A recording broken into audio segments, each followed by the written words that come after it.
Isang magandang araw po muli sa inyong lahat at welcome po dito sa aking channel at Ronski TV. Muli po akong nagbabalik upang ihatid sa inyo ang ikalimang kabanata ng ating kwento na pinamagatang Ang Driver na si Hector. Paalala, ang kwentong ito ay hindi angkop sa mga taong hindi bukas ang isipan, lalong-lalo na sa mga taong feeling conservative. Ang channel na ito ay for adults mindset only. Muling nagbabalik ang ikalimang kabanata ng ating kwento na pinamagatang Ang Driver na si Hector.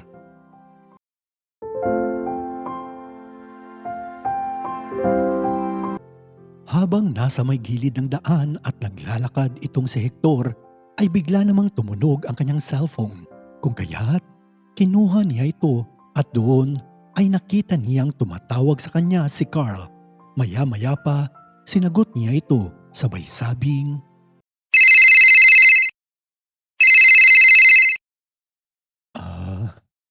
hello po sir. Hello Hector. Kamusta ka? Ayos ka lang ba? Kasi kagabi habang tumatawag ako, hindi mo kasi sinasagot eh. Ah, ayos lang naman po ako sir. Bali, sobrang busy lang po namin kahapon kasi may ginagawa po kami. Kaya wag po kayong mag-alala. Ganun ba Hector? Mabuti naman at okay ka lang.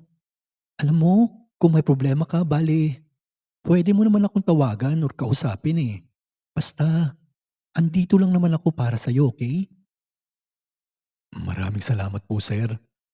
Sobrang napakabait niyo po talaga. Tsaka, huwag po kayong mag-alala. Ayos lang naman po ako. Hayaan niyo po. Tatawagin ko po kayo kung sakaling kailangan ko po ang tulong niyo. Oo, Hector. Handa naman akong tulungan ka, okay? Basta mag-ingat ka lang dyan palagi, okay?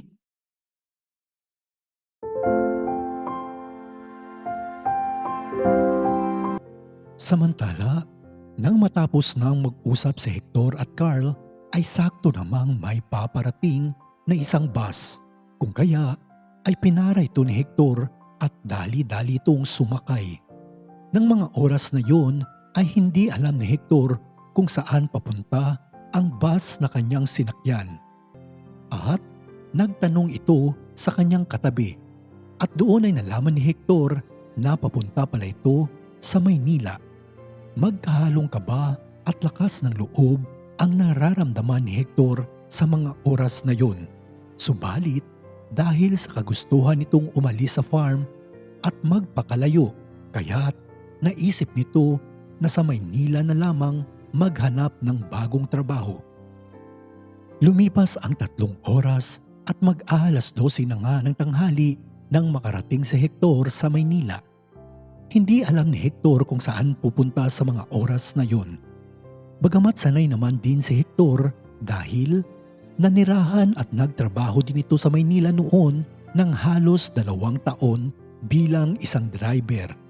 Bago ito napadpad sa farm, kung kaya't naisip ni Hector na pumunta sa kanyang kakilala at tinirhan noon upang magbakasakaling matutulungan siya nito. Sinubukan muna ni Hector na maglakad sa mga oras na yon at dahil sa marami nga itong iniisip ay hindi nito namalayan na halos 30 minuto na itong naglalakad at hindi nito alintana ang init ng araw at ang labis nitong pagpapawis. Kung kaya't patuloy pa rin ito sa kanyang paglalakad hanggang sa makarating ito sa isang waiting area at doon ay naisip na nitong sumilong at magpahinga muna. Labis ang kanyang pagkauhaw sa mga oras na yon at gutom na nararamdaman at pagod. At dahil sa medyo malayo pa nga ang lugar na pupuntahan nito sa Maynila, kung kaya't nagpahinga muna ito ng matagal.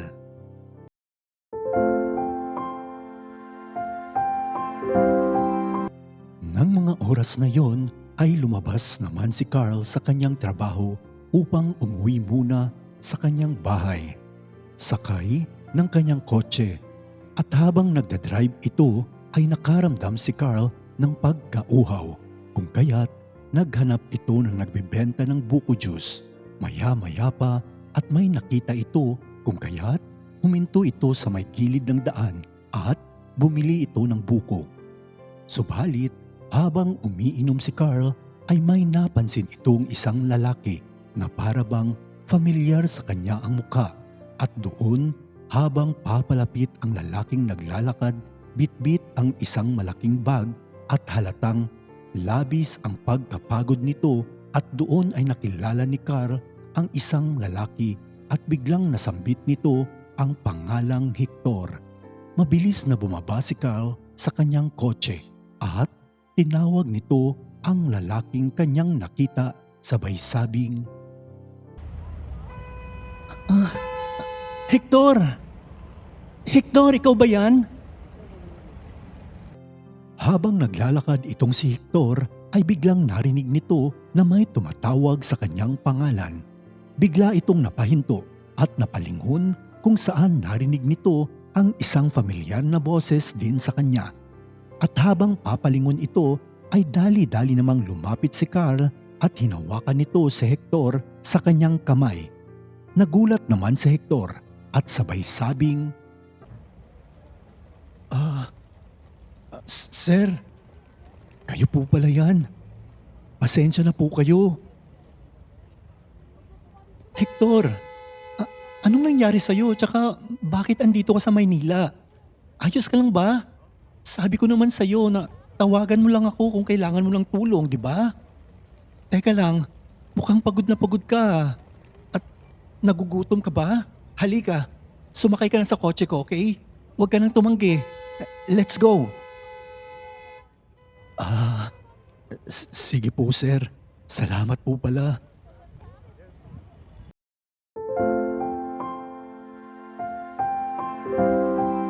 Sumakay at dinala ni Carl si Hector sa isang restaurant, at doon ay labis ang pag-aalala nito, kung kaya't umorder ito ng maraming pagkain para sa kanila. At nag-umpisang kumain ang dalawa. At habang kumakain sila ay nahahalata naman ni Carl na sobrang gutom itong si Hector, kung kaya't sinabi nitong, Hector, dahan-dahan ka lang. Huwag kang mag-alala, para sa'yo talaga yan, okay? Magpakabusog ka.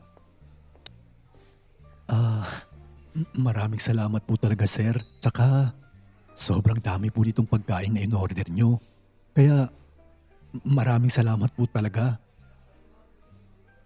Ay nako Hector, kulang pa nga yan, okay? Tsaka alam mo bang, labis akong nag-alala sa'yo kanina na nakita kitang naglalakad.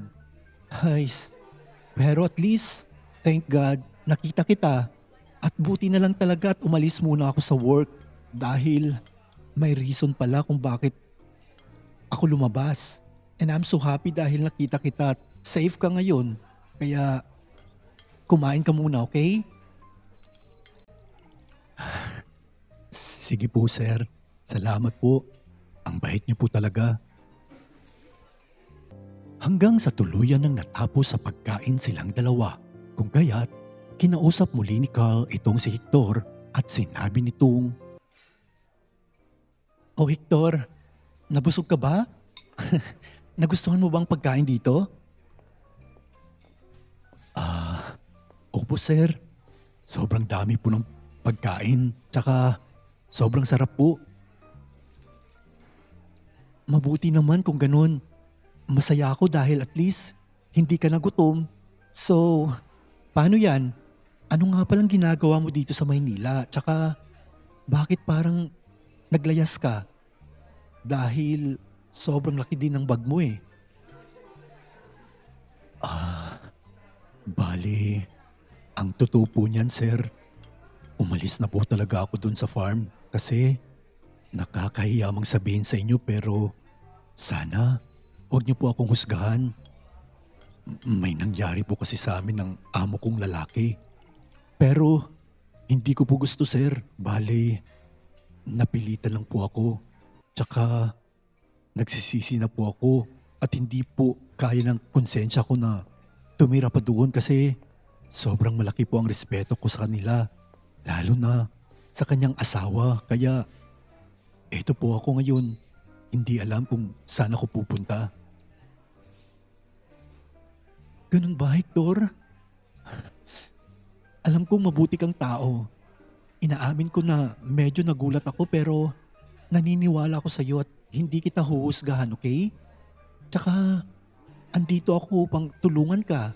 Tsaka akong bahala sa iyo. Kung wala kang matutuluyan, pwede ka namang sa bahay ko. Kasi mag-isa ko lang doon. Huwag kang mag-alala, promise. Walang mangyayari sa atin. Hindi, biro lang, okay? Biro lang. Naku sir, sobra-sobra na po ang tulong niyo sa akin. Hindi niyo naman po kailangan na tulungan po ako. Pero maraming salamat po talaga. Naku, sabi ko naman sa iyo, di ba? Hindi kita pababayaan. At wag mo nang nga akong tawaging sir. Carl na lang, okay? Please. Sige po. Maraming salamat, Carl.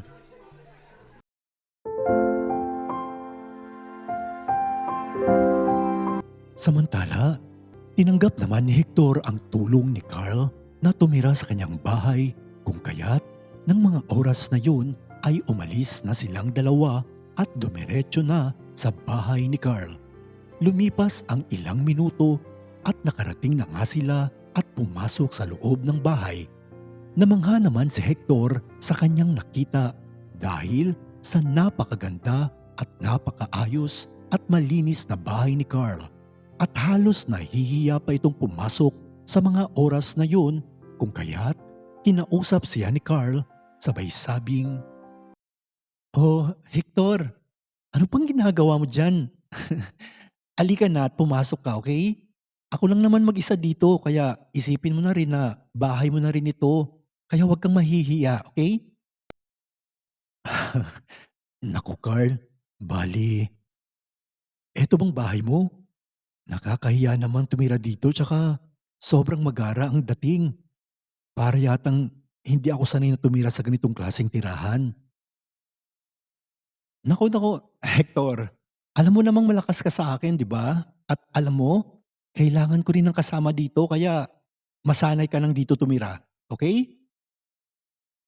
Ah, hayaan mo Carl kapag nakahanap na ako ng trabaho, bale, babawi ako sa'yo at hahanap din ako ng pwede kong titirhan.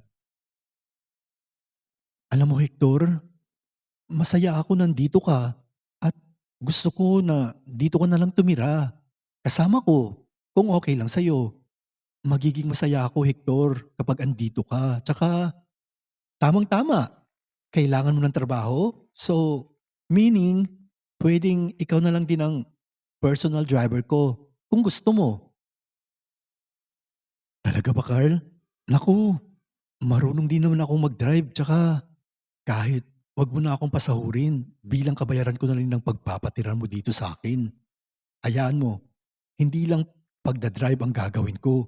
Marunong din naman ako sa gawaing bahay at maglinis kasi alam ko na busy ka din.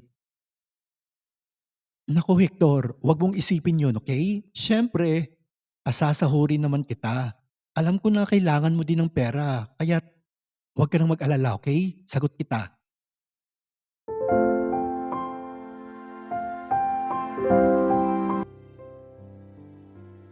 At dito'y muling nagtatapos ang ikalimang kabanata ng ating kwento na pinamagatang Ang Driver na si Hector. Abangan niyo po muli ang huling episode ng ating kwento dito lamang sa inyong paboritong channel at Ronski TV. Huwag niyo pong kalimutang mag-like, mag-subscribe at mag-share muli. Ako po inyong Kuya Rons at maraming salamat po.